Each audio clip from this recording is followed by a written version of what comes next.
నేను ఆ పేరే ఎత్తను కానీ ఇవాళ ఉన్నది మాత్రం గవర్నమెంట్ కాదు. 4.5 సంవత్సరాల నుంచి ఈ రాష్ట్రంలో గవర్నమెంట్ లేదు.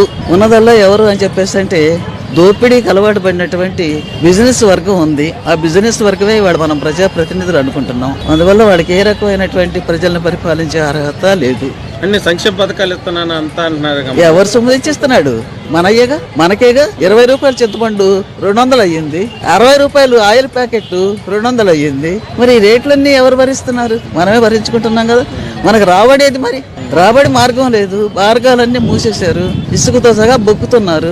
ఇసుక తింటున్నారు, ఇటుక తింటున్నారు, కంకర తింటున్నారు, కొండలు కొట్టుకు తింటున్నారు, కొండల మీద ప్యాలెస్లు కడుతున్నారు. ఎవరబ్బ సొమ్ము ఇదంతా? ప్రకృతి సంపద, ప్రజల సంపద అయ్యా. ప్రకృతి సంపదను ఆ రకంగా దోసుకొని తింటా ఉంటే కోట్లు అవినీతి లేనివాడి వాడు ఒక్కడు కూడా లేడు. పాలక వర్గంలో ఉన్నవాళ్ళు దోసుకొని వాళ్ళు. నువ్వు చెల్లవు అని చెప్తా ఉంటే చెల్లేవాళ్ళు ఎవరు అక్కడ?